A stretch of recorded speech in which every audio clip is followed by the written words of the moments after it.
ጣና ሰለኝ ተመልካቾች የፋና ሚዲያ ኮርፖሬሽን ነው። ፕሮግራሙ የወሉነት ነው። የወሉነት በኢትዮጵያ የጋራ ጉዳይ ላይ ትኩረቱን የሚያደርግ ስለ ኢትዮጵያ ትላንት ዛሬና ነገ አንስተን ውይይት የምናደርግበት ፕሮግራም ነው። በዚህ ፕሮግራም ላይ ከኢትዮጵያ ታሪክ ትርክትና ተያያዥ ጉዳዮችን አንስተን ውይይት እናደርጋለን። ኢትዮጵያና ኢትዮጵያዊነትንም ከፍ ለማድረግ ይሄ ፕሮግራም ይሰራል። ለማንኛውም ይህንን ፕሮግራም እናንተም እንድትከታተሉት በአክብሮት እንጋብዛለን። እስጢፋኖስ አበራ ነኝ። የፋና ሚዲያ ኮርፖሬሽን የወሉነት ፕሮግራም ከመሸጋገሪያ በኋላ ከዛሬ እንግዳው ጋር ይመለሳል።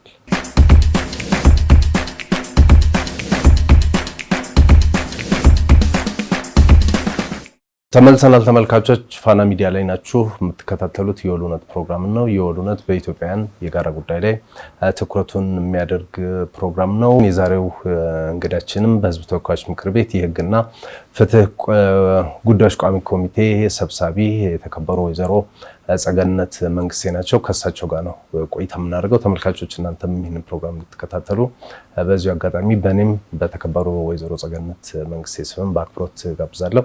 እንኳን እናመጡ የተከበሩ ወይዘሮ ጸገነት። ቋሚ ኮሚቴ ስንል ማለታችን ነው ከሚለው ጀምረን እናንሳ። በጣም ጥሩ ቆንጆ ሀሳብ ነው። የህዝብ ተወካዮች ምክር ቤት ስድስተኛው ዙር አጠቃላይ ሀገራዊ ምርጫ ከተደረገ በኋላ የተቋቋመውን ያለው ምክር ቤት 13 የሚሆኑ ቋሚ ኮሚቴዎች አደራጅቶ ስራው እየሰራ ነው ያለው።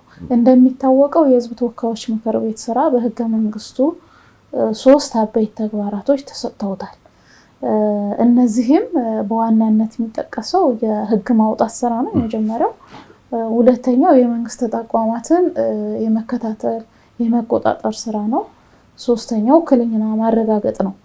እነዚህ ተግባራትን እውን ለማድረግ ምክር ቤቱ የሚሰራው ባደራጃቸው 13 ቋሚ ኮሚቴዎች አማካኝነት ነው። ስለዚህ እነዚህ ቋሚ ኮሚቴዎች እንደየባህሪያቸው የተለያዩ ህጎች ይመሩላቸው፣ እንደየባህሪያቸው ደግሞ ሴክተሮች ተደልድለውላቸዋል። በውክልና ወቅት ደግሞ ህዝቡ የሚያነሳቸው ጥያቄዎች አሉ። በየ6 ወሩ የህዝብ ተወካዮች ምክር ቤት አባላት ወደ መረጣቸው ህዝብ ሄደው ህዝብ በማይወያዩበት ሰዓት ለፌዴራሉ መንግስት መቅረብ የሚገባቸው ጥያቄዎች ሊያነሳ ይችላል። ያነሳልም። አሁን ባለን ልማድ በጣም በርካታ ጥያቄዎች ይመጣሉ። እነዚህን ጥያቄዎች እንደየባህሪያቸው ቋሚ ኮሚቴዎች አደራጅተው ለሚመለከታቸው ሴክተር የሚልኩበት ስርዓት አለ። ስለዚህ እንዲህ የመሳሰሉ በጣም በርካታ ስራዎች ምክር ቤቱ የሚያከናውነው። ከዛ መሀል ደግሞ የህግና ፍትህ ጉዳዮች ቋሚ ኮሚቴ አንዱ ነው። ይህ ኮሚቴ በአብዛኛው በርካታ ህጎች የሚመሩለት ቋሚ ኮሚቴ እንደመሆኑ መጠን ብዙ ህጎች በሀገራችን ትልቅ ፋይዳ ያላቸው ህጎችን በመመርመር ምክር ቤቱ ከመራለት በኋላ መርምሮ ውሳኔ ሀሳብ በማቅረብ ሪፖርት በማቅረብ ለምክር ቤቱ አስቀርቦ የሚያጸድቅ ኮሚቴ ነው ማለት ነው። ስለዚህ ከህግ ማውጣት አንጻር በምናይበት ጊዜ ለአብነት የምንወስደው ሀገራዊ ምክክር ኮሚሽኑን ማቋቋሚያ አዋጅ መርምሮ ለህዝብ ተወካዮች ምክር ቤት አቅርቦ ያጸደቀው የህግና ፍትህ ጉዳዮች ቋሚ ኮሚቴ ነው ማለት ነው 2014። ስለዚህ ትልልቅ ፋይዳ ያላቸው ህጎች በዚህ ኮሚቴ ተመርምረው ይቀርባሉ ማለት ነው። የንብረት ማስመለስ እሱ ብቻ አይደለም፣ እንዳልከው የዲጂታል መታወቂያ በሀገራችን ትልቅ ሁለንተናዊ ፋይዳ ያለው መታወቂያ ነው እንደሚታወቀው። ስለዚህ ይህ መታወቂያ አዋጅ በአግባቡ በመመርመር ህጉ ጥራቱን ጠብቆ እንዲወጣ ከማድረግ አንጻር አንበሳውን ድርሻ የተጫወተው የህግና ፍትህ ጉዳዮች ቋሚ ኮሚቴ ነው።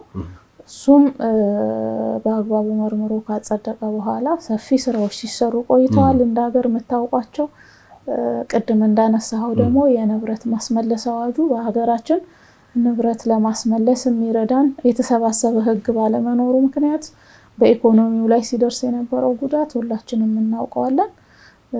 ስለዚህ ይህ ህግ በጣም ትልቅ ህግ ነው። በርካታ ጉዳዮችን የያዘ ነው። በተለይም የብልሹ አሰራሮችና የሙስና ጉዳዮችን በአግባቡ ስርዓት እንዲይዙ መልክ እንዲኖረው ከማድረግ አንፃር ሚናው ከፍ ያለ ነው።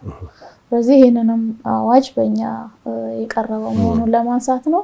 እሱ ብቻ አይደለም፣ በርካታ ተቋማት የማቋቋሚያ አዋጅ ኒስን መውሰድ እንችላለን።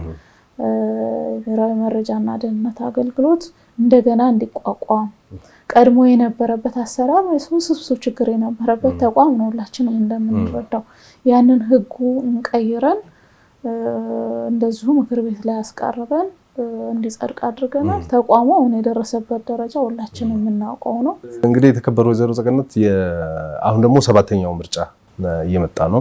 እስቲ ጠቅለል አድርገን በቅድሚያ እንዴት አዩት? ብዙ በኢትዮጵያ ታሪክም ብዙ ሪከርዶች የያዘ ምርጫ የሚባል ነው። ለምሳሌ በተመዝጋቢ ብዛት ብናየው እስከዛሬ ከነበሩት ምርጫዎች ሁሉ ወደ 50 ሚሊዮን በላይ ተመዝጋቢ ያለው ነውና እርስዎ በግሎትም እንዴት ታዘቡት? ቅስቀሳ ውስጥም ከዜጎች ጋር ስለሚገናኙ እንዴት አዩት የሚለውን ደግሞ በጣም ጥሩ። እንደ ሀገራችን ለ7ኛ ጊዜ የምናካሄደው ሀገራዊ ጠቅላላ ምርጫ ነው። ይሄ ምርጫ ትንሽ ተዛምዶ አለው ተብሎ የሚታሰበው ከ6ኛው ሀገራዊ ምርጫ ነው።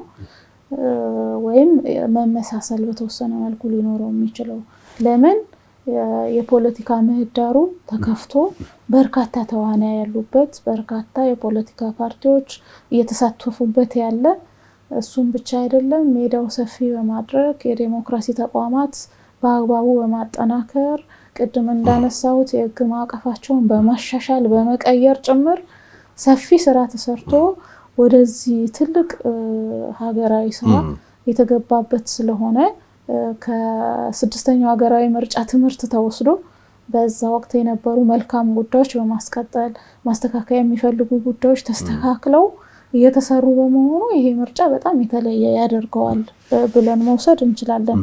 በተለይም ከምርጫ ቦርድ አንፃር ማንሳት እንችላለን። የዛሬ 5 ዓመት የነበረበት ቁመና ላይ አይደለም ያለው። አሁን በሰው ኃይል ብንል ወረድ ብለን እናያለን። አጠቃላይ ስራ እንቅስቃሴውን እናያለን። ምርጫው የተሳካ ሰላማዊ፣ ዴሞክራሲያዊ፣ ተአማኒነት ያለው ሆኖ እንዲጠናቀቅ ይሄ ተቋም ትልቅ ፋይዳ ያለው ተቋም ነው። ስለዚህ ይህን ተቋም ከማጠናከር አንፃር በ5 ዓመት ጊዜ ውስጥ ሰፊ ስራ ተሰርቷል። በዚህም መነሻ በተለይ በሰው ኃይል ይታይ የነበረው ችግር ወደታች ሲወረድ በባለፈው ምርጫ ጊዜ ገጥመን የነበረው ችግር አሁን በተሻለ የተስተካከለበት ከሎጂስቲክ አንፃር እንደዚሁም በቴክኖሎጂ እና በፋይናንስ ከመደገፍ አንፃር የተሻሉ ስራዎች ተሰርተዋል። ስለዚህ ይሄ ምርጫ በጣም ለየት የሚያደርገው አንድም ተቋሙን ከማጠናከርና ምህዳሩን ከማስፋት አንፃር የታዩ ስራዎች በጣም አመርቂ ናቸው ብሎ መውሰድ ይቻላል። የህዝቡ ተሳትፎ ቅድም አንተ ስታነሳው ነበረ። የቅድመ ዝግጅት ስራውን መነሻ አድርገን ማየት እንችላለን። ካርድ አወሳሰድ ላይ በጣም መሰረታዊ ለውጥ ነው ያለው። በርካታ ዜጎች ለመሳተፍ ካርድ ወስደዋል፣ በእጃቸው ካርዳቸው ይዘዋል። ይሄ ቀላል አይደለም። ይሄ ተሰርቶ የመጣ እንጂ እንዲሁ የተገኘ አይደለም። ምህዳሩን ከማስፋታችን የሚመራውን መንግስት ለማቋቋም የህዝብ ንቃተ ህሊና ማደጉን ያሳያል። ስለ ዴሞክራሲ ያለው አመለካከት ህዝባችን መዳበሩ ያመለክታል። በምርጫ ብቻ መንግስት መቋቋም እንዳለበት በማህበረሰባችን ውስጥ ያደገ እውቀት እንዳለ የሚያሳየን እንደሆነ አስተማሪ ነው ማለት ነው። ስለዚህ ይሄንን ይበልጥ መደገፍ ይበልጥ ማገዝ ከሁላችንም ይጠበቃል። ምክንያቱም ይሄ ጉዳይ የሆነ ተቋም የሆነ ፓርቲ የሆነ አካል ብቻ አይደለም። እንደ ዜጋ ይመለከተናል። ስለ ምርጫ ስናወራ ሰላማዊ ምርጫ ማድረግ አለብን። ዴሞክራሲያዊ ምርጫ ተአማኒነት ያለው ምርጫ ማድረግ መቻል አለብን። እዚሁ ሳለ ደግሞ ይህን ምርጫ ለማደናቀፍ የሚሰሩ ደግሞ አካላቶች አሉ። ጥንት ጠላቶቻችን አሉ። በድፍረት መናገር የምንችለው ባንዳዎች አሉ፣ ባዳዎች አሉ። እነዚህን አካላት ህዝቡ አሁን እያወቃቸው እየሄደ ነው ያለው። ሁላችንም ተረተን የሀገራችንን ገጽታ ለማበላሸት የሚሰሩ አካላት በጋራ ቆመን ልንታገላቸው ይገባል። ምርጫችን ያለ ምንም እንከን ማከናወን ማጠናቀቅ የሚበጀንን መንግስት በጋራ ማቋቋም ይኖርብናል ማለት ነው። ስለዚህ የህዝባችን እየተረዳም ነው ይሄንን ይፈጽመዋል በያምናል። እንግዲህ አሁን ወደ ምርጫው እየተቃረብን ከሳምንታት በኋላ ምርጫው አለና የዛንስ ምን ይጠበቃል? አሁን እንዳሉት የኢትዮጵያ ታሪካዊ ጠላቶች የሚያመጧቸው አጀንዳዎች አሉ። ይሄን ምርጫ እንዳይሳካም የሚፈለግበትም ምክንያት አለና ህዝብ እንዳሉት ነቅቷል። በየቦታው የሚያደርጋቸው ተሳትፎ እንዳሉ ሆኖ ምርጫ ካርድ የወሰደው ህዝብ ደግሞ አሁን ሄዶ በመምረጥስ ረገድ ምን ሚና አለው ብለን ማለት እንችላለን? ትልቅ እምነት አለኝ። ህዝቡ ካርድ ሲወስድ ዝም ብሎ አይደለም የወሰደው፣ ለመምረጥ ነው የወሰደው ብዬ አስባለሁ። የማንቃት ስራ ሁላችንም መሆን አለበት። በእለቱ በአግባቡ መጥቶ የሚፈልገውን የፖለቲካ ፓርቲ እንዲመርጥ መስራት መቻል አለብን። ይሄ ለሁሉም የፖለቲካ ፓርቲ ሚና መሆን መቻል አለበት። የሆነ አካል ሚና አይደለም መሆን ያለበት። ማስታወስ፣ ህዝባችንን ማንቃት ያስፈልጋል። ካርዱ መመለስ አለበት። ሲመልስ የፈለገውን መርጦ የሚፈልገውን መንግስት ማቋቋም የሚችልበት ኢንቫይሮንመንት ተፈጥሯል። ስለዚህ የማስተማሩ ይበልጡኑ ቀኑ እስኪደርስ ድረስ ህዝባችን እንዲሳተፍ የማስታወስ ስራ ከሁሉም ይጠበቃል። ይሄ እየተሰራም ነው ያለው። ይበልጡኑ መስራት ይኖርብናል ብዬ አምናለሁ። ተጠናክሮ መቀጠል መቻል አለበት። እሱ ብቻ አይደለም፣ ሰላማዊነቱ መጠበቅ ህዝቡ በዋናነት ባለቤት ነው ለዚህ ጉዳይ። ይወክለኛል የሚለውን መንግስት የሚያቆሙበት ስርዓት ነው። ስለዚህ ባለቤት እስከሆነ ድረስ ይህንን ሊያደናቅፍበት የሚሞክር ኃይልን መቋቋም ይኖርበታል፣ መከላከል ይኖርበታል ብዬ አምናለሁ። ከዛ በመለስ ደግሞ የሚመለከታቸው የጸጥታ ተቋማት፣ የፍትህ አካላት በቂ ዝግጅት አድርገዋል። በአጋጣሚ ሆኖ እኛ የምንከታተላቸው ተቋማት በዛ ያሉት ተቋማት በዚህ ስር አሁን ባልኩት ማዕቀፍ ውስጥ ሚና ያላቸው ከመሆናቸው የተነሳ ፍርድ ቤትም ጨምሮ ዝግጅት ያደረጉበት ሁኔታ ነው ያለው። ምርጫውን ሊያውክ የሚችል ምርጫውን ሊያደናቅፍ የሚችል አካል እንዳይኖር እየተሰራ ነው ያለው። በምንም ተአምር የእድላችን ለማንም ልንሰጠው አይገባም። የጀመርነው የዲሞክራሲ ስርዓታችን እንዲደናቀፍብን ማናችንም ኢትዮጵያውያን መላ ኢትዮጵያውያን አንፈልግም። ስለዚህ በጋራ መቆም አለብን ነው። እንግዲህ የተከበሩ ወይዘሮ ተገነት እንደሚያውቁት ኢትዮጵያውያን መካከል ስንጥቃቶችን ለመፍጠር የተለያዩ ሙከራዎች ይደረጋሉ። እሱን ከሚደረግባቸው መንገዶች መካከል ደግሞ አንደኛው በዚህ በብሔርና በኢትዮጵያዊ ማንነት ወይም ደግሞ በብሔሮችና በተለያዩ ብሔሮች መካከል ያለውን ግንኙነት ውስጥ ሳንካ ለመፍጠር የሚደረጉ ሙከራዎች እንዳሉ በተደጋጋሚ እንመለከታለንና እስቲ ምንድነው ኢትዮጵያዊነት ራሱ እንዴት የሚገለጽ ማንነት ነው የሚለው ደግሞ እናንተ። በጣም ጥሩ ጥያቄ ነው። እንግዲህ በሀገራችን ታሪክ የማንነቱን ጉዳይ አንስተን ስንነጋገር በሁለት መልኩ መመልከት እንችላለን። የኋላ ታሪካችንን ማየቱ ጠቃሚ ይመስለኛል። አንደኛው ጫፍ ምንድነው? ፍጹም አንድነትን የሚያቀነቅን ስርዓት ነበረን። በሆነ ወቅት ላይ የሆነ ስርዓት አንድ አይነትነትን ሲከተል የነበረበት እንደ ስርዓት ይዞት የመጣበት ሂደት አለ። በሆነ ወቅት ደግሞ ልዩነትን ከፍ አድርጎ የሚያቀነቅን ስርዓት በሀገራችን ተተግብሯል። ስለዚህ ሁለቱም ስርዓቶች በሀገራችን የተቀነቀኑ ሲሆን እነዚህ ስርዓቶች የፈጠሩት ችግር እስከዛሬ ድረስ በሀገራችን ችግር ሆነው ቆይቷል። ወይም ለዛሬ ችግሮቻችን ትልቁ መነሻ ሆነዋል።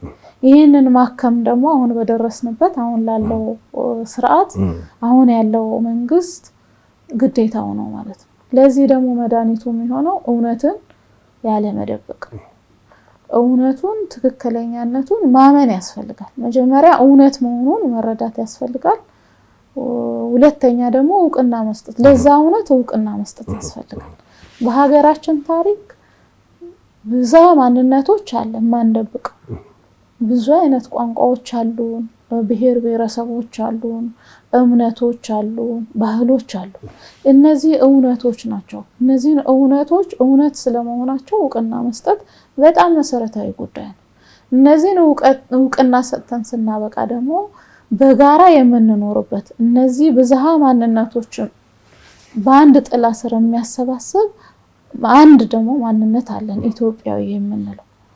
አንድ ሀገር ነው ያለን፣ አንድ ጥላ ነው ያለን። በአንድ ጥላ ውስጥ ግን ብዙሃ ማንነቶች መኖራቸውን ሳንክድ በጋራ ያሰባሰበን ደግሞ ማንነታችን አንድነታችንን ሳንክድ ሁለቱን ሀቆች ተቀብለን መሄድ እጅግ በጣም መሰረታዊ ነው።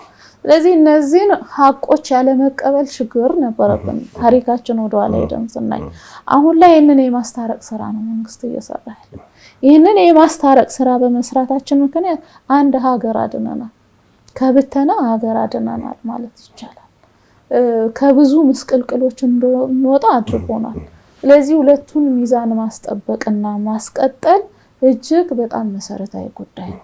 ይሄ ቀጣዩን ትውልድ ለኢትዮጵያ ሰላም ሲባል ለኢትዮጵያ አንድነት ሲባል እነዚህን ሁለት እውነታዎች ይዞ መሄድ በጣም አስፈላጊ ጉዳይ እንደሆነ ማስተማር መንገር ያስፈልጋል። በትርክት መልክ ማስተላለፍ ያስፈልጋል።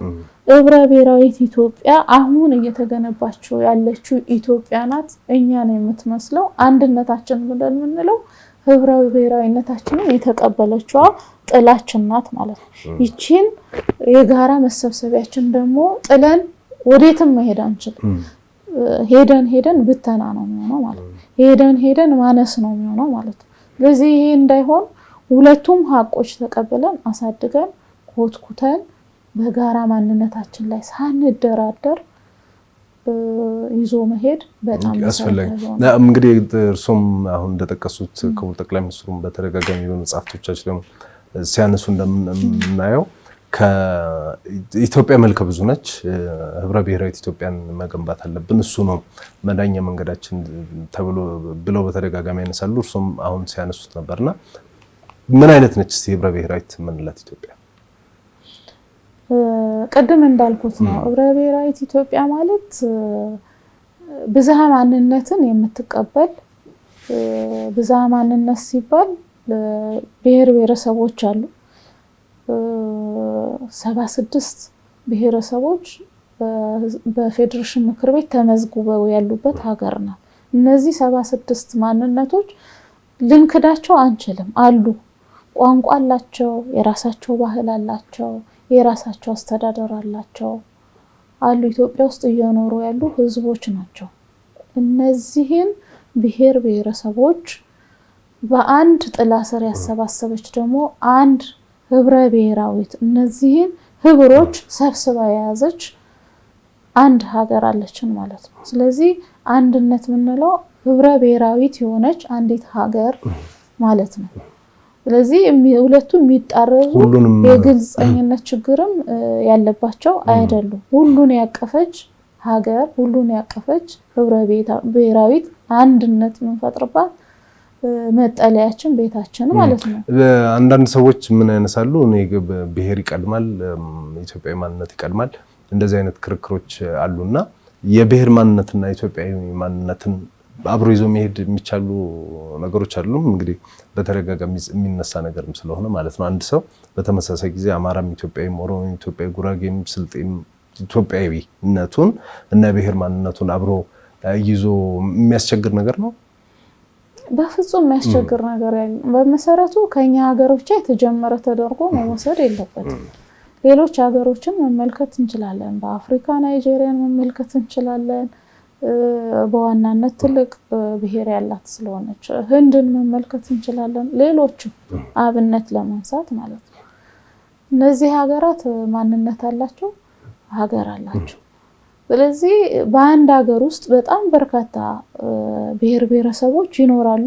እንደ ሀገር ግን አንድ ሀገር ነው ሊኖር የሚችለው። ምንድነው አሁን ከኛ ሀገር ኮንቴክስት ሁለቱ ጫፎች ለብዙ ጊዜ ሲቀነቀኑ ኖረዋል። ቅድም እንዳነሳሁት ፍጹም አንድነት ሲቀነቀን ኖሯል።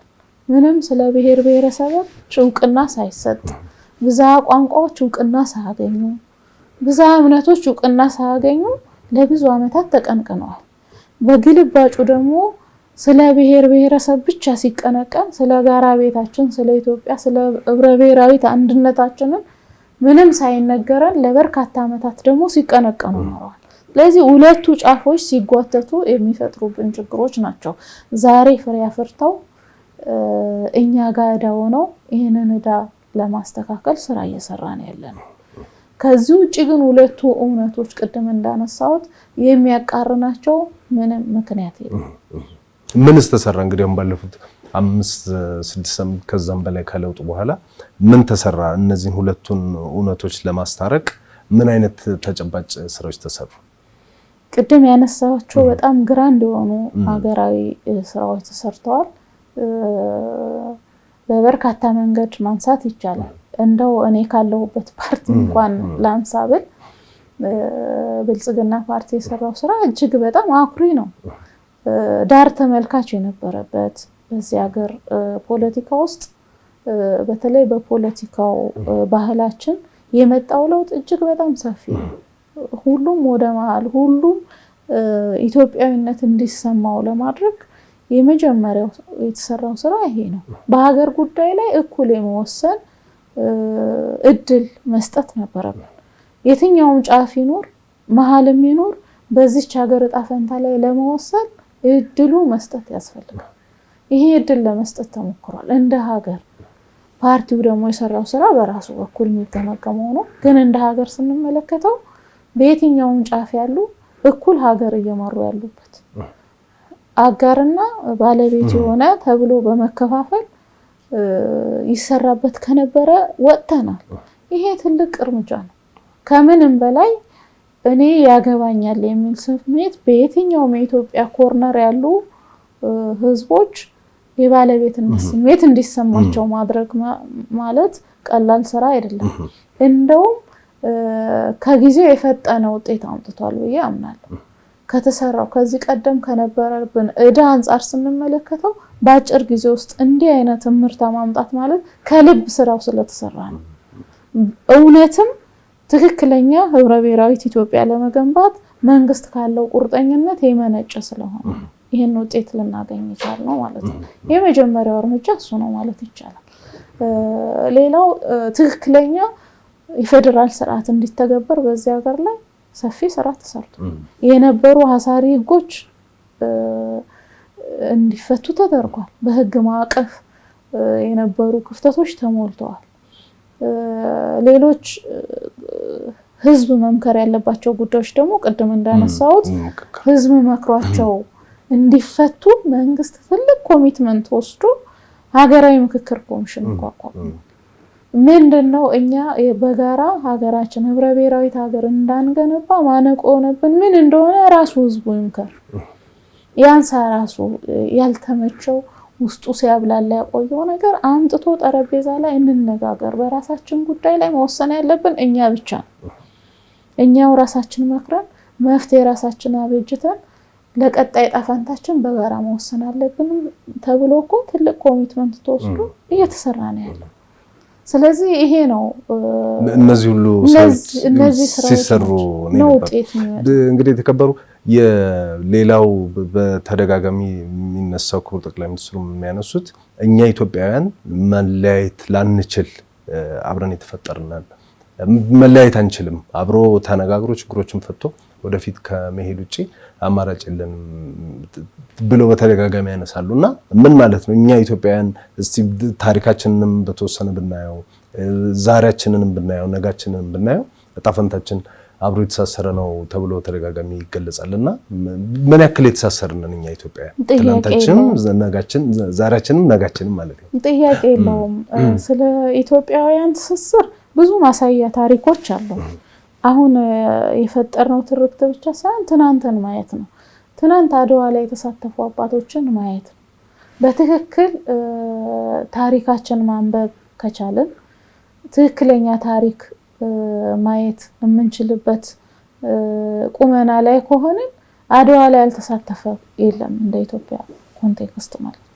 ስለዚህ የጋራ ጣፈንታችንን ለመወሰን በጋራ ሀገር አቁመናል ማለት ነው። ትናንት ከጠላት ተዋክተን የደም ዋጋ ከፍለን ያቆምናትን ሀገር ዛሬ ላይ አንድ እንዳንሆን የሚያደርገን አንዳችን ምክንያት በመሃል የተዘሩ ዘሮች፣ የጥላቻ የመከፋፈል ዘሮች እነሱ ተለቅመው መስተካከል አለባቸው።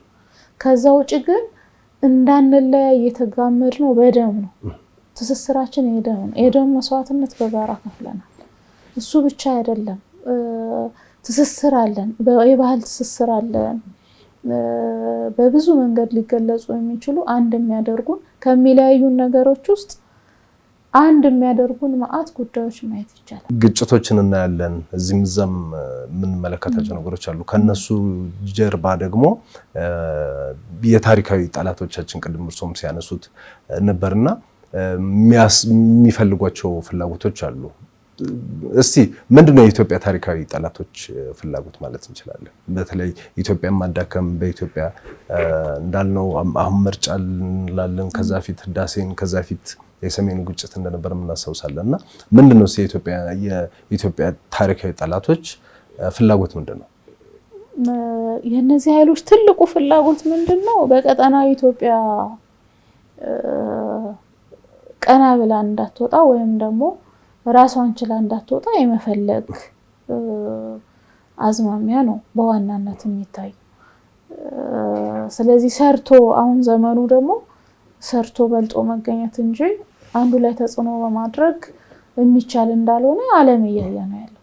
ስለዚህ ኢትዮጵያ አሁን በሙሉ አቅሟ ሀገርን የመለወጥ ህዝቡን የማንቀሳቀስ ከፍ ወዳለ ምዕራፍ ለመሸጋገር ትክክለኛ መስመር ላይ መሆኗን የተረዱ ጠላቶቻችን በርካታ ስራዎች እየሰሩ ነው። ሀገርን ወደ ኋላ ሊጎትትላቸው የሚችል መንገድ ሁሉ ይጠቀማሉ። ስልታቸው አንድ አይደለም። በየጊዜው አመቺ ነው ብለው የሚያስቡትን ስልት ሁሉ ላይ ይጠቀማሉ። ይሄ ግልጽ ነው። ዛሬ ላይ የሚጠቀሙት ስልት የዛሬ 5 ዓመት ሲጠቀሙት የነበረው ስልት ፍጹም የተለየ ነው። ትናንትና አባይ ላይ የነበረውን ዘመቻ አሁን ባህር በር ላይ ነው ያለው። ይቀያየሩታል። የሚፈልጉትን ስኬት እስከሚያመጣ ድረስ ስራ ይሰሩበታል። ስኬታቸው ደግሞ ኢትዮጵያን መጣል ነው። ኢትዮጵያ በነበረችበት ማቆም ነው። የኢትዮጵያን ከፍታ እንዳይረጋገጥ ማድረግ ነው። ስለዚህ ይሄ ስለሆነ ይሄንን ሊያሳኩላቸው የሚችሉ ኃይሎች ይመለምላሉ ሀገር ውስጥ። ባንዳ ብለን የምንላቸው እነዚህ ኃይሎች ናቸው። ኢትዮጵያ ደግሞ ድሮም ባንዳ ነበረባት፣ ዛሬም ባንዳ አለ። ስለዚህ እነዚህ ኃይሎች ለሽርፍራፊ ጥቅሞቻቸው ሊሆን ይችላል፣ የራሳቸው ተልእኮም ለማሳካት ሊሆን ይችላል፣ ባልተገባ መንገድ ስልጣን ለመያዝ ፍላጎት ያሳያሉ። የምናውቀው ነው፣ የሚካዳቅ አይደለም ባንዳዎቻችን። ስለዚህ ይህንን ስኬታቸውን ለማሳካት ወይም አላማቸውን ለማሳካት ከባዳ ጋር ይሰራሉ ማለት ነው። ሁለቱም የተለያየ ግብ አላቸው። ይህንን ግብ ለማሳካት የራሳቸውን ስልት ቀይሰው የሚሰሩበት ሀገር ቀና እንዳትል በተለይ ባለንበት ቀጠና ኢትዮጵያ ተሽላ ወጣ እንደሆነ የነሱን ተደማጭነት የሚቀንስ አድርጎ በማሰብ የሚሰሩ ኃይሎች አሉ፣ ከጥንት ጀምሮ እናውቃቸው። ስለዚህ እነዚህ ኃይሎች ናቸው በየጊዜው አጀንዳ እየሆኑብን ያሉት። አሁንም ምርጫው ለማደናቀፍ ይሰራሉ፣ እናውቀው ነው። ስለዚህ ይሄ ህዝባችን አሁን እየተረዳ የመጣበት ሁኔታ አለ። ስራ ግን ይጠይቃል፣ ሁላችንም ስራ ይጠይቃል። በየጊዜው ደግሞ ኢትዮጵያ አሁን ያሳደገችው ምን አለ? በፈተናዎች ውስጥ ማለፍ የመቻል አቅም እያዳበረች መጥታለች። ምንም አይነት ፈተና ምንም አይነት ጋሬጣ ቢገጥማት በዛ ውስጥ ሬዚሊየንት ሆና የማለፍ አቅም አሳድጋለች። ስለዚህ ፈተናዎች ቢኖሩም ፈተናዎችን እንሻገራለን። ኢትዮጵያ በፈተና ወድቃ አታውቅም፣ ለወደፊትም አትወድቅም። እንግዲህ እያጠቃለልን እንድንመጣ እነዚህ ሁሉ ፈተናዎች ባሉበት ሁኔታ ውስጥ ባለፉት 5 ዓመታት ሲሰሩ የነበሩ ስራዎች አሉ። እንግዲህ ህዳሴን የምናስታውሰው ነው። ሌሎችም አሁን ደግሞ የተጀመሩት የዚህ የኤርፖርትን ብናነሳ ከተሞች ውስጥ የተሰሩት ስራዎች በግብርና በማዕድን በሌሎችም መስኮች የተሰሩ በርካታ ስራዎች አሉና ኢትዮጵያ ወዴት እየሄደች ነው? ቅድም እንዳሉት የኢትዮጵያ ታሪካዊ ጠላቶች ኢትዮጵያን ወደ ኋላ መጎተት ነው አላማቸው፣ ፍላጎታቸው የሚል ነገር አንስተዋልና በተቃራኒ ደግሞ አሁን እየተሰሩ ያሉ ስራዎች አሉ። እነዚህ ነገሮች መገጣጠም ከቻሉ በግብርናውን እንዳልነው በማዕድን በኢኮኖሚ ሪፎርም በሌሎቹ መስኮች በቱሪዝም በዲጂታይዜሽን የሚሰሩ ስራዎች አሉ የባህር በርን ጨምሮና እነዚህ ሁሉ ነገሮችን ስንመለከት የኢትዮጵያ ታሪካዊ ጠላቶች ፍላጎት አለ፣ መሬት ላይ ደግሞ የሚሰሩ ስራዎች አሉና ኢትዮጵያ ወዴት እየሄደች ነው? ከ10 ከ20 ዓመት በኋላ ምን አይነት ኢትዮጵያ ነው የምናገኘው? በጣም ጥሩ ጥያቄ ነው። ለዚህም ነው ጠላቶቻችን ስጋት የሆነባቸው ማለት ነው። ኢትዮጵያ እንግዲህ በአጭር ጊዜ ውስጥ የአፍሪካ ተምሳሌት ለማድረግ እየሰራን ያለነው። ለዚህም እስካሁን የተሰሩ በጣም ሜጋ ፕሮጀክቶቻችን ቅድም አንተም ስታነሳ የነበሩ በርካታ ውጤቶች አሉ። በቀጣይ ደግሞ እንደዚሁ ትልልቅ ፕሮጀክቶች አሉ። ትልቁ የኢኮኖሚ መሰረት የሆነው እንደምናውቀው የግብርናውን ስራ ለመደገፍ የማዳበሪያ ፋብሪካ እየተሰራ ነው ያለው። ይሄ ለቀጠናውም ጭምር ኢትዮጵያ እኔ ብቻ ሰርቼ እኔ ልደግ እኔ ልበልጽግ አትልም። ጎረቤቶቿንም ቀጠናውንም ጭምር ይዛ ለማውጣት ነው የምትሰራው። በመሰረቱ ኢትዮጵያ ያላት አስተሳሰብ አፍሪካን መቀየር ነው። ኢትዮጵያ ብቻዋን ማሳደግም አይደለም። አሁን ጠላቶቻችን መረዳት ያልቻሉት ይሄንን ነው። ስለዚህ ይሄንን ከመደገፍ ይልቅ ጠላት ሆኖ መስራት የመረጡበት መንገድ ትክክል አይደለም እንለው ለዚህ ነው። ስለዚህ ቀጠናውን ጭምር ሊያግዝ የሚችል ሊረዳ የሚችል ነው የማዳበሪያ ፕሮጀክት። ምክንያቱም በግብርና ስራ ላይ ነው ያለነው። ሰፊ ስራ በግብርና ይከናወናል። ብዛ ዘርፍ ኢኮኖሚ የምንከተል ሀገር ቢሆንም ግብርና አሁንም ቢሆን ትልቅ ድርሻ ያለው ነው። ማዳበሪያ የግድ ያስፈልገናል ተብሎ እየተሰራ ነው ያለው። ይሄ ትልቅ ሜጋ ፕሮጀክት ነው። ቴክኖሎጂ ታግዞበት ፈጠራ ተጨምሮበት በፍጥነት እየተሰራ ነው ያለውና ኢትዮጵያ ለወደፊት በግብርናውም ዘርፍ በሁሉም ዘርፍ የተሻለች ሀገር እንድትሆን ተመራጭ ሀገር እንድትሆን የሚያደርጋት ስራ እየተሰራ ነው በዚህ ዘርፍ ማለት ነው። ብቻም ሳይሆን ሌላው ትልቁ ፕሮጀክታችን እየተገነባ ያለው ኤርፖርት ነው። ኤርፖርትን በመናይበት ጊዜ በአፍሪካም ብቻ ሳይሆን በዓለም ትልቅ ተወዳዳሪ ሀገር እንድናደርግ በኤርላይን ታቅዶ እየተሰራ ነው ማለት ነው። አንዱ የወረስነው ወረት ቢኖር በኢትዮጵያ ታሪክ ወዳ ብቻ አይደለም ኢትዮጵያ ወረሰችው ወረትም አለ።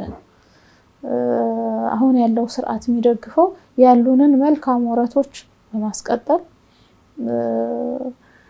ቫልዩ አድ በማድረግ በማሳደግ ለትውልድ የተሻለች ሀገር መፍጠር ነው። እዳዎቻችን ደግሞ ያንን እዳ በመፍታት ችግሮቻችን በመፍታት እዳን በማቃለል እንደዚሁ ያሉብንን ጫናዎች ፈቶ የተሻለች ሀገር ማስረከቡ። ስለዚህ ወረት ብለን የምንለው አንዱ ትልቁ የኢትዮጵያ ኤርላይን ኢትዮጵያ ኤርላይን ከጊዜ ወደ ጊዜ እያደገ የሁላችን የኩራት ምንጭ የሆነ የመጣ ተቋም ነው። አሁን ደግሞ የታቀደው ትልቅ ሜጋ ፕሮጀክት ቢሾፍቱ ላይ የሚገነባው ኤርፖርት ሲጠናቀቅ በዓለም ደረጃ ኢትዮጵያን ብቻ አይደለም አፍሪካንም ነው ዝነኛ የሚያደርገው። ስለዚህ አፍሪካውያን ሁሉ ሊያግዙ ሊደግፉት ሊጎበኙት ልምድ ሊወስዱበት የሚገባ እንጂ ይሄ ፕሮጀክት እንዳይሳካ የሚሰራ የአፍሪካ ሀገር ካለ አፍሪካውያን ናቸው ሊኮንኑት የሚገባ። ስለዚህ ከዚህ አንፃር ኢትዮጵያ የአፍሪካ ተምሳሌት የሆነች ሀገር የሆነች መምጣቷ የማይቀር ነው ማለት ነው። ብዙ ጊዜ የሚፈጅበታል የሚል እምነት የለኝም። ብቻም ሳይሆን ከዛ የምትቆም ሀገር አይደለችም። ከበለጸጉ ሀገራት ተርታ ለማሳለፍ ዛሬ 30 ዓመት 40 ዓመት ታቅዶ እየተሰራ ትልቅ ራዕይ ያላት ሀገር ነው። ይሄንን ራዕዩን ለማሳካት በጉጉት በቁርጠኝነት ሁላችንም በተሰማራንበት መስራት በጣም ያስፈልጋል የሚል እምነት አለኝ። ምን አይነት ኢትዮጵያንስ እናያለን? የበለጸገች ሁለንተናዊ ብልጽግና የተረጋገጠባት ሀገር እናያለን ማለት ነው ለወደፊት። እንግዲህ የመጨረሻ ላድርገውና እርሱም የዚህ የቋሚ የሚመሩትም ቋሚ ኮሚቴ በተለይ ተቋማት ግንባታ ላይ በተለይ በዚህ የጸጥታና ደህንነት ተቋማት መከላከያ፣ ፖሊስ፣ ሌሎቹም ቅድም እንዳሉት የብሔራዊ መረጃና ደህንነት አገልግሎትን የሚከታተል እንደመሆኑ መጠን ኢትዮጵያ ባለፉት 5 ዓመታት እንግዲህ ከሰራቻቸው በርካታ ስራዎች አንዱ ተቋማት ግንባታ ነውና አሁን ያልናትን ኢትዮጵያን ለማየት የኢትዮጵያን እድገት እንድናይ ጠንካራ የመከላከያ ተቋማት ደግሞ ያስፈልጉናልና ምን አይነት ይሄ ብለን እንድንዘረዝረው ሳይሆን ኢትዮጵያ ምን አይነት የመከላከል ወይም ደግሞ ምን አይነት ራሷን የምትጠብቅባቸው ተቋማት በምን ያክል ደረጃ ገንብታለች? ኢትዮጵያ በጣም ትልቅ ሪፎርም ውስጥ ነው ያለችው። እንደ ሀገር ሪፎርሙ ከተጀመረ 7 ዓመታት ያህል አስቆጥሯል። ሪፎርም ልታጸና የምትችለው ተቋማት ስትገነባ ነው። በፈለገ ጊዜ ማንም ኃይል ሊያነቃንቀው የሚችል ሀገር መሆን የለበትም። ይሄ ሊሆን የሚችለው ተቋማት ጠንካራ ሆነው፣ ተቋማት ቴክኖሎጂ ታጥቀው፣ ተቋማት የሚፈለገውን አይነት ዘመናዊ ቢሮክራሲ ገንብተው መንግስት መጣ ሄደ የነሱ ሄዴክ ወደማይሆንበት ደረጃ ላይ ማድረስ ያስፈልጋል። ይሄ ተጀምሯል እንጂ አላለቀም። የተቋማት ግንባታ ስራ ኦቨርናይት የሚጠናቀቅም አይደለም። በዚህ ረገድ የጸጥታና ደህንነት ተቋማት ምን ቁመና ላይ ያሉ እጅግ በጣም መሰረታዊ ለውጥ ላይ ነው ያሉት። በተለይ ቴክኖሎጂ ከመታጠቅ አንጻር አሁን ዘመኑ የኤአይ ነው እንደምታውቁት። ስለዚህ የሰው ሰራሽ አስተውሎት ዘመን ላይ ነው ያለነው። እያንዳንዱ ተቋማቶቻችን ቴክኖሎጂ መታጠቅ መቻል አለባቸው። እንደ ባህሪያቸው የተለያየ ነው። አንዱ ተቋም ከአንዱ ተቋም አንድ አይነት አይደለም። ለአንዱ ተቋም የሚያስፈልገው ቴክኖሎጂ ለሌላው ይሄን ያህል ላይሆን ይችላል። ስለዚህ እንደየባህሪያቸው ውጤት ሊያመጣ የሚችል የተቋም ግንባታውን እውን ሊያደርግ የሚችል ማንም ኃይል በፈለገ ጊዜ ሊነቀንቀው የሚችል አይነት ተቋም እንዳይሆን ነው እየተሰራ ያለው። ስለዚህ ከዚህ አንፃር ፌደራል ፖሊስ መውሰድ እንችላለን። እንደዚሁም ሌሎች የጸጥታ ተቋማቶቻችን መከላከያ መውሰድ እንችላለን፣ ኒስ መውሰድ እንችላለን፣ ኢንሳን ማየት እንችላለን፣ መቁጠር እንችላለን። ምናልባትም እንደ አፍሪካ የአርቲፊሻል ኢንተለጀንስ እኮ ኢትዮጵያ ፊት ለፊት ያለች ሀገር ናት። በዚህ ረገድም እውቅና ያገኘንበት ነው። ክቡር ጠቅላይ ሚኒስትራችን እውቅና አግኝተዋል። ስለዚህ ውጤታማ ትናንትን ብቻ ሳይሆን ነገ ሊሆን የሚችለውን ነገር ተረተን እየሰራን ስለሆነ የተቋማት ግንባታ ላይ የተከፈለው ዋጋ ቀላል አይደለም። ለዚህም ነው ኢትዮጵያ ማንም እንደፈለገ ሊጠመዝዛት የሚችል እንደፈለገ ሊጥላት ቢሞክር እንደማይችል ክቡር ጠቅላይ ሚኒስትራችንን በድፍረት ይህንን ጉዳይ የሚነግሩን የተቋማት ግንባታ ላይ ሰፊ ስራ እየተሰራ ስለሆነ መሬት ለማንካት እየተሰራ ስለሆነ ወይዘሮ ጸገነት በጣም ነው የምናመሰግነው። እንግዲህ ጊዜ ኖሮ በተጨማሪ ሰፊ ነገሮችን ብናነሳ ጥሩ ነበረ። ነገር ሌላ ጊዜ የምንገናኛለን። ለዛሬ ግን ስለመጡና ይህን ውይይት ስላደረግን እናመሰግናለን። እኔም በጣም አመሰግናለሁ። ተመልካቾች እናንተንም እናመሰግናለን። ስትከታተሉ የቆያችሁት ፋና ሚዲያ ኮርፖሬሽን ላይ የወል እውነት ፕሮግራም ነው። የወል እውነት ፕሮግራም እንግዲህ የዛሬ ቆይታው ከህዝብ ተወካዮች ምክር ቤት የህግና ፍትህ ቋሚ ጉዳዮች ሰብሳቢ ከሆኑት ከተከበሩ ከወይዘሮ ጸገነት መንግስቴ ጋር ይህን የመሰለ ቆይታ አድርጓል። ከኢትዮጵያዊነት፣ ከኢትዮጵያ ከተቋም ግንባታና ሌሎች ጉዳዮችን አንስተን ውይይት አድርገናል። ውይይቱን ስለተከታተላችሁ እናመሰግናለን።